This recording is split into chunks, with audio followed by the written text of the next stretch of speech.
Every time our athletes walk into this weight room, they're going to be pushed to the max. Let's go! Let's go! The barbell hasn't changed in over 100 years. I can take a 25-pound plate and we'll go out on the turf and I'll have you hating life. We talk about straining your gut, pushing past that comfort level. I want a lot of energy. What better breeding ground is there for being a success in life than the weight room? Hey guys, welcome to Iron Game Chalk Talk. I'm your host, McKeefery, and this is episode number 264. I want to thank you guys for listening each week. I really appreciate those of you that like, share, comment. Just continues to help us highlight the great people that we have in our profession. Also want to thank all of our sponsors. Without this is not possible bringing these episodes to you for free. I only partner with companies that I believe in both the products and the people. So if you're in the market, be sure to check those guys out. You can get to all their links on our website as well. This week, really excited to have a good buddy of mine, Lew Caralla, with us. Lew's the head strength coach at the University of Buffalo. You guys know him as the head strength coach there. He's been North Texas. He's been at the University of Michigan. He's been Georgia Tech, a bunch of different places.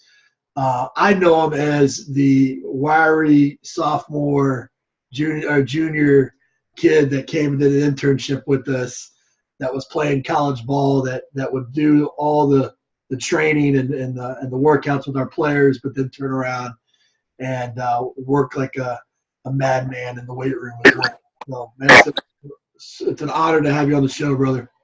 Thanks so much, Coach. This is I feel like I made it now that I'm talking to you on this show. It's awesome. You've made it long before this, but man, I mentioned a bunch of those places. I know you've been more than that. What place, what stop along the way best defines you currently? Like, where do you feel like you really kind of came into your own? I feel like you started the engine. I got the main interest from you.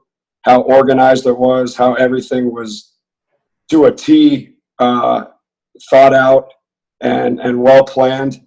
I thought it was amazing. I never saw anything like it. And then that carried me to Matt Bayless, where I thought I really cut my teeth in the whole thing. And then I found the true passion in all of it. And because I got thrown in the fire with him, I was the only intern he had. So that was the experience that pretty much got everything going. Right. That was Virginia, right? Yeah, Virginia. That next summer. Yeah, Virginia, and then he went to Mississippi State. I mean, that's so many times. In this profession, you got a bunch of people that understand and appreciate that internship experience and for what it is, And then there's the other side of the coin where there's people that. It shouldn't be taking advantage of these young coaches and these interns and things like that. Kind of, where do you lie on that? I mean, what do you think is the right experience for them? I think having a very, very good curriculum for interns when they come in is so important. You can't just have them up and clean and then leave.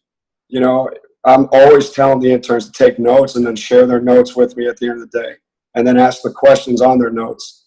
So they don't leave empty-handed. We're trying to, without letting them coach anymore, it is a challenge. But they're going to remember the internship just based on how you made them feel. And that's where you don't want to be replaceable as a coach, because I think the kids leave and they feel like a full heart at the end. And, wow, I can't imagine anything being better just by having treated them. And how you involve the players with them too.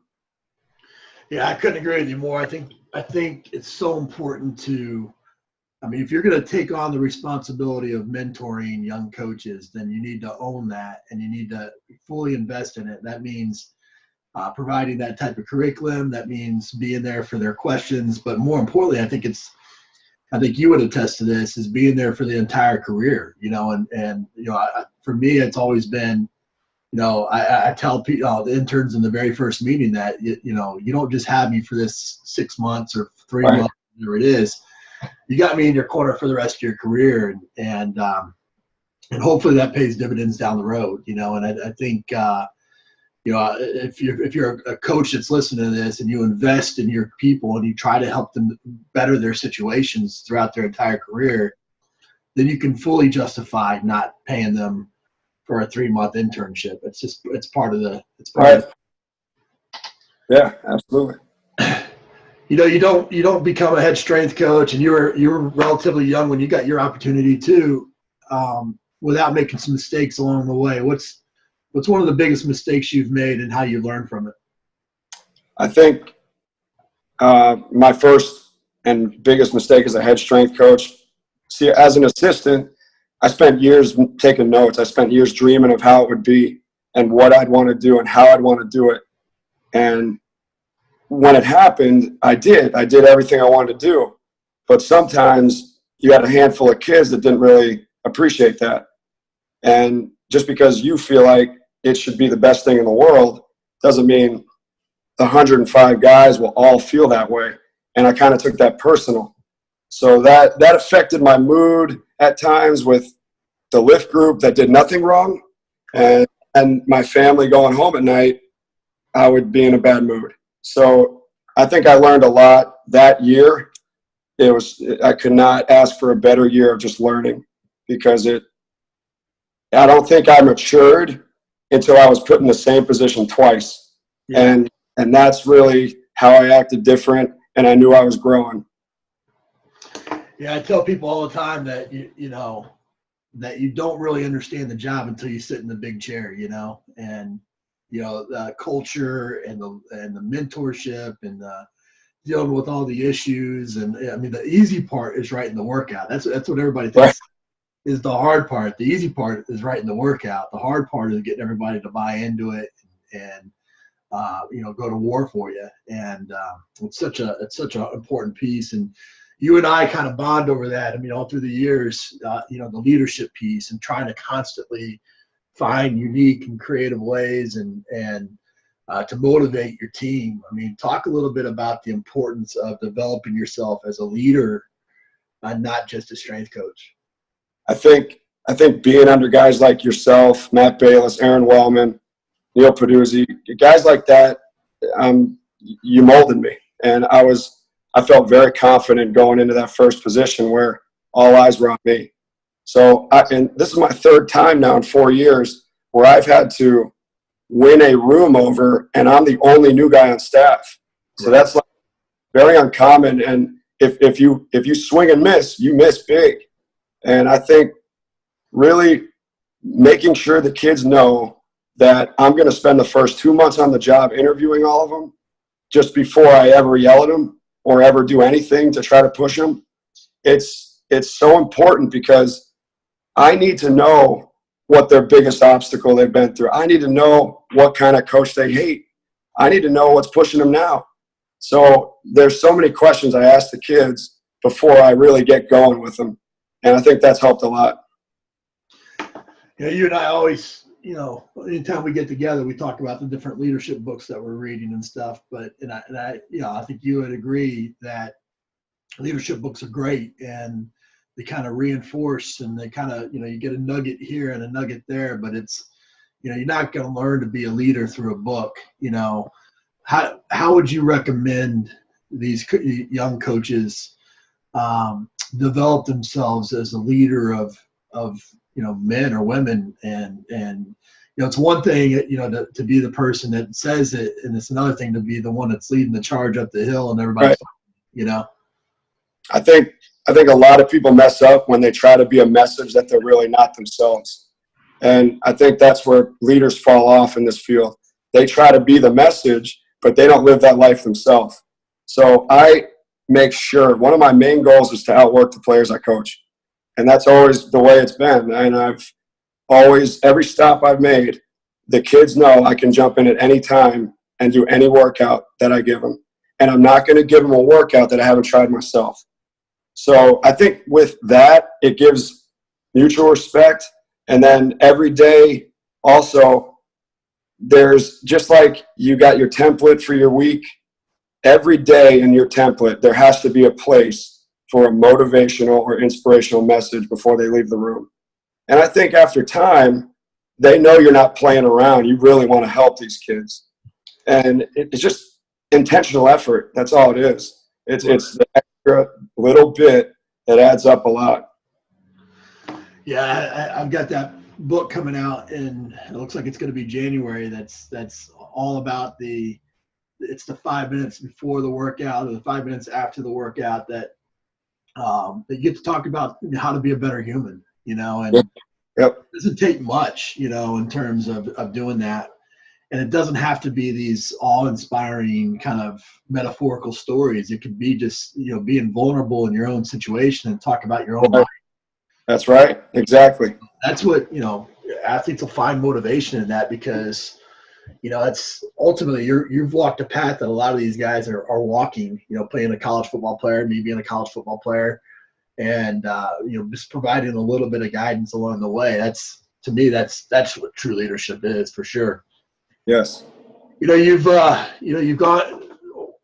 some of the coaches that are watching this. You might have watched, Lew on ESPN walking down the plates of the guys doing the wall sit, or I think you just had a video go viral this year too, didn't you? Yeah, the partner hamstring, Nordic hamstring curl. Nordic hamstring curl or something like that. I mean, you've done, and you're not the most prevalent guy on social media or anything like that, but you've incorporated it as a form of getting your guys to be more excited about the work that they're doing, and I know you've done, themed workouts like we used to do and all that kind of stuff. Why do that stuff? Why try to find ways to make it exciting or outside of the obvious? I mean, the obvious is to break up the boredom and being tedious, but right. More to it than that. I feel like I try to put myself in their shoes, and I know that they didn't sign the letter of intent to lift weights. So my job at that point, because I know the weight room's the answer. Like in my heart, I know it as it changes people. So I have to think of ways to create an atmosphere that they love coming back to. So way outside the box every Friday is how I think. You got your staples in there early on in the week that you got to get done. But every Friday, that is wherever my brain takes me to get a purpose and a message driven home of a theme. And, we've done stuff like the 4th of July, the Declaration of Independence was signed on 1776. So we did 1,776 reps of a total body workout. And the whole team was in here, and it was crazy. We all dressed up. We also did a tap-out lift, so there are a lot more serious team lifts too, where you are paired up with a guy individually, and you have to go through 14 different events against him, and the only way you win is if he quits. So it's just anything you can think of that is different. I believe the kids will excel mentally, and they will enjoy the whole process, and they're going to have great memories one day, and that's what you want to leave them with. Yeah, I couldn't agree with you more. You talk about like the tap out workout, you got the other side of the aisle. That's like, well, you're not creating, you can't build mental toughness by punishments or, tough workouts or things like that. Or you had the people that probably got on, and for every 10 people that thought what you did walking down the plates on the wall sit was cool, you had another person that thought it was stupid. How do you handle like external criticism like that, or how do you justify a tap out type of workout?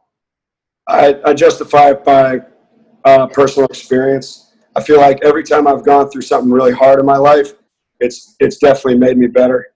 And you know what? The conflict that you have in your heart against another guy on your team brings you closer at the end of the day. So if all you're thinking about the day before is beating him and how you're going to win that match, the next day you're hugging him. Right. And that I truly believe that brings you closer. As far as the wall sit goes, that was an offensive line and defensive line finisher for the day. And I think, people can look at that and say whatever, but that is a finisher that's different outside the box, that they were singing the fight song, and it was another thing that we were just doing that day. So it wasn't even intentional to post. Right. I think, that's a key message right there that I think might get missed is that wasn't posturing. You didn't do that because the cameras went on all of a sudden and you're like, let me show people what Lew Caralla is all about. Right. It was, finding a way to try to get into the psyche of offense and defensive linemen and get them to rally around one another in a team type of approach and unify by singing this fight song and things like that. I mean, I think the other thing that you mentioned, I think that is important to talk about is the relationship piece of it. If you are a freaking jerk 100%, 99% of the time, and you're just a human the other 1% of the time, then yeah, I mean, people are not gonna, they're gonna turn on you the first chance they get. They're gonna, right. They're gonna, it's gonna be a negative situation outside of the weight room, whatever. But if you're genuinely care about that person 99% of the time, 100% of the time, but you're showing them how much you love them 99% of the time, but you're getting their ass for that 1%. Those are the coaches that I remember the most, are the ones that made me better, get me outside of my comfort zone. Absolutely. Challenged me to grow as a human being. Absolutely. And I feel like, that you said it too. I share all my mistakes with the team. I share every flaw that I have. They know exactly who I am, and they know why I care so much because I share it with them. They know how much pain I've gone through because of how many times I've been fired. They know how many times I've not known how I was going to have health insurance the next month. So we're all on the same page. And I think if you don't do that, you will get in trouble. Right. Because that is the danger part. If you just act, like you said, not like a human, and you don't make mistakes and you bark orders, that's not okay. Great. You got to love first and then coach hard. Yeah, I 100%. I think that's the lesson that it's hard when you're a young coach to demonstrate, because you want to act like you got it all together, and it's such a daunting task and role to lead men. And if you feel like you show any kink in the armor, that you can get ran over at any minute, but the reality is that it will bring you much, much, much closer if you show vulnerability. Right. And show your wins and your losses. And you do that not just in coaching, working with the athletes, but almost on all your aspects. I mean, I know you're a strong husband, you're a strong father, you're constantly posting, challenges with your son about running across the field when you're doing if you're doing a full gas or while he's doing a cross field or something, I think that's important too, to kind of live what you say, to live that you're being a well-rounded person, to show your players that, to show your staff that you're willing to get out there and do any workout and go through it with them, or that you're willing to get out there and mop a floor as well, or right. lines. Why do you think that that's so hard for coaches to do? I just think they feel the power at first. Once they get in that role, they feel like, wow, this is great. I have so much power, and they got to listen to me, or else they're out. I can't tell you how many kids and how many trials I've heard of coaches that they just haven't liked in the past, and they all come out on the interviews, or every time I ask the question, "Who's the worst coach you've ever had and why?"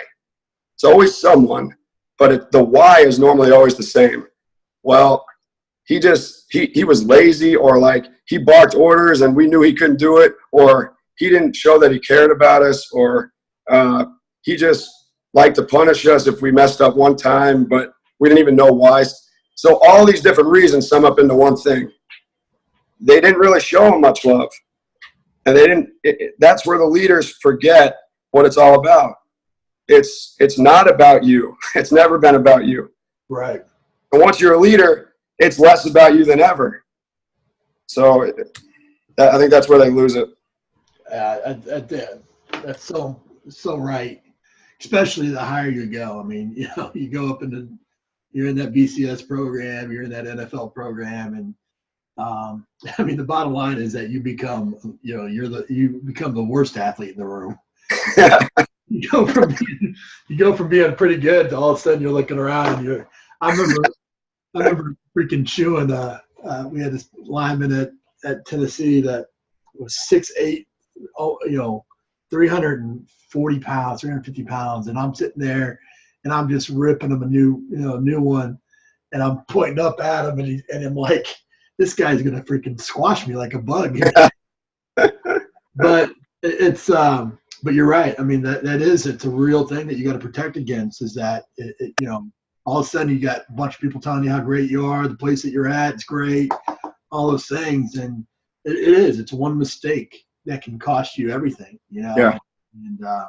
And you got to make sure that you're cognizant of that, and that you stand your ground, and when it comes to moral and ethical type of things, and but not get consumed by that piece of it. And the best way to do that, I think you would agree with me, is to stay grounded in your home team with your family, Yep. kids, and making sure that that you're developing there. Because I mean, we all make mistakes every single day, and I make most of my mistakes at home, unfortunately.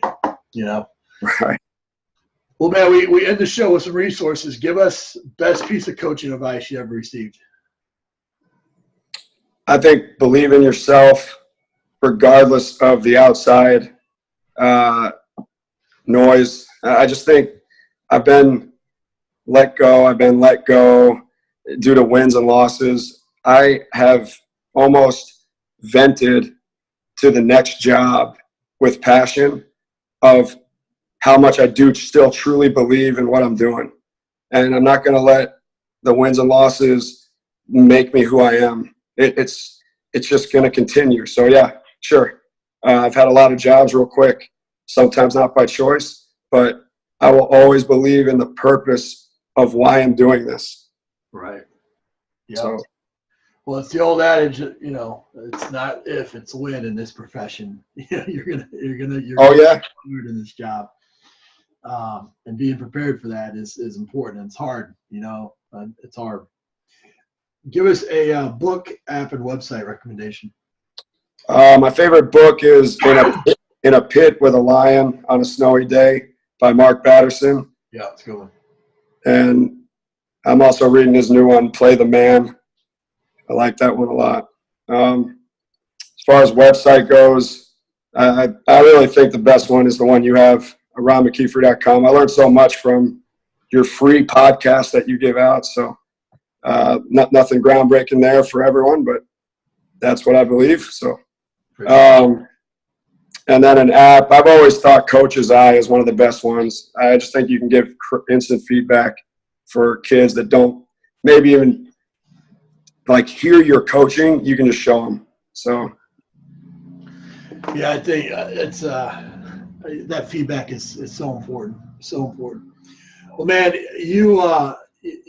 we talk about this all the time, and I got a text from you. I can't remember, a week ago or so or whatever. And for you guys that are listening, I mean, Lew is the epitome of how you should go about your career. I mean, he is loyal, probably to a fault sometimes. He shows gratitude, and he sent me a text just thanking me. I mean, it's been probably 15 years, since. It's been 12 years. Yeah. 12 years since you were an intern, and you send me a text at the beginning of almost every season, just thanking me for being a part of a small part of your career, and then I you and I talk often about how much how you can continually get better for your athletes and how much investment goes in your athletes. So, man, I think I think the world of you as a person and as a coach, and just proud of you, man. Proud of everything you've done. Coach, I mean, every 3 months out of the year, you will always get a text from me, because without you, I didn't even know this field existed, and I probably never would have got started. So that's why I text you almost 3 months out of every year. So. That's it for this episode of Iron Game Chalk Talk. Thanks to this week's guest as well as our sponsors for bringing this episode to you for free. Make sure to check out ronmckeefery.com, where you can join our mailing list, find the show notes, including all the links and resources mentioned, and information about Coach McKeefery's other products. While you are there, please join Coach McKeefery in the comments section thanking our guest for sharing. If you haven't subscribed to Iron Game Chalk Talk on YouTube or iTunes yet, make sure to do so. Comments, ratings, and reviews are always welcome. Coach McKeefery can be found on Twitter at @RMcKeefery, on Facebook and YouTube at /Ron.McKeefery. That's it for this week. Be sure to check back next week for another great episode of Iron Game Chalk Talk.